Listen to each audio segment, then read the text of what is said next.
Subscribe to our YouTube channel and press the bell icon to get the latest updates.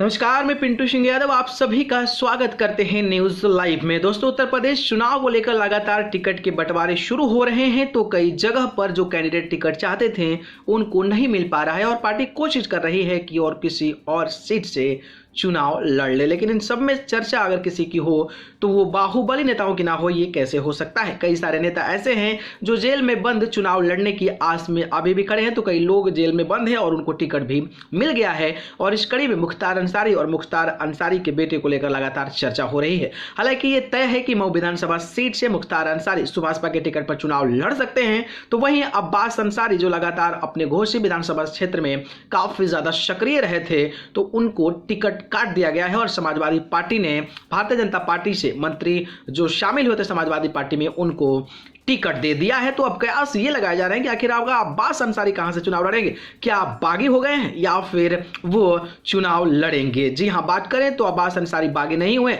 बल्कि वो लगातार सरकार पर अपने सोशल मीडिया प्लेटफॉर्म के माध्यम से निशाना साध रहे हैं। तो वहीं ये भी कहा जा रहा है कि वो सुभाषपा के टिकट पर, जी हां, सुभाषपा या फिर समाजवादी पार्टी के टिकट पर जौनपुर की किसी विधानसभा सीट पर चुनाव लड़ सकते हैं। जौनपुर, क्योंकि अब्बास अंसारी जो है घोसी विधानसभा क्षेत्र में काफी ज्यादा सक्रिय रहते हैं, तो घोसी विधानसभा क्षेत्र में रहने के बावजूद जब उनको टिकट नहीं दिया गया, तो ओम प्रकाश राजभर और तमाम जो वायरल खबरें हो रही है उसके अनुसार वो जौनपुर के किसी विधानसभा सीट से चुनाव लड़ सकते हैं। और जौनपुर में जो सीट है वो जौनपुर सदर सीट है। जौनपुर सदर सीट से क्यों लड़ सकते हैं, क्या खासियत है, और अब्बास अंसारी को समाजवादी पार्टी और सुभाषपा का अलायंस वहां पर क्यों भेज रहा है, यह भी जानना आपको जरूरी है।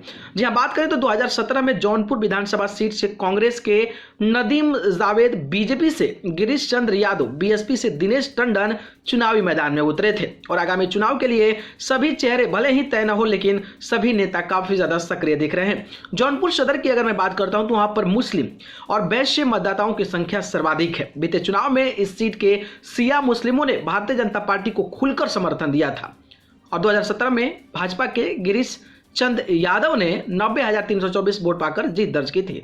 वहीं कांग्रेस के नदीम जावल जो एक मुस्लिम कैंडिडेट 78,000 वोट पाए थे, तो वहीं दूसरे स्थान पर वो रहे थे। 2012 के विधानसभा चुनाव में कांग्रेस के नदीम जावेद जो हैं वो 50,000 वोट पाए थे और बसपा के तेज बहादुर मौर्य को 49,000 वोट मारकर दूसरे नंबर पे थे। 2007 विधानसभा चुनाव में जावेद अंसारी समाजवादी पार्टी के विधायक बने थे और बसपा के तेज बहादुर मौर्य दूसरे स्थान पर रहे। तो वहीं 2002 के विधानसभा चुनाव में सुरेंद्र प्रताप बीजेपी से जीतकर विधानसभा पहुंचे और जावेद अहमद सपा के दूसरे स्थान पर रहे।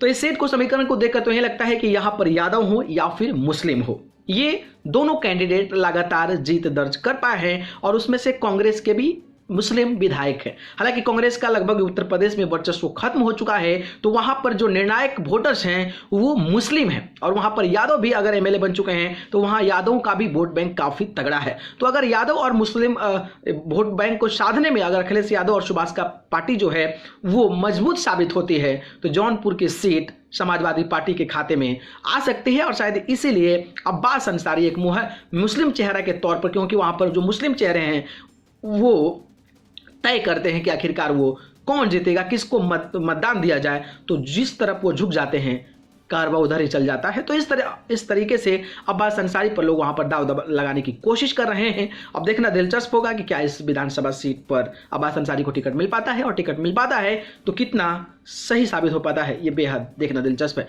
खैर, इस पर आपकी क्या राय है कमेंट बॉक्स में बताइएगा। धन्यवाद।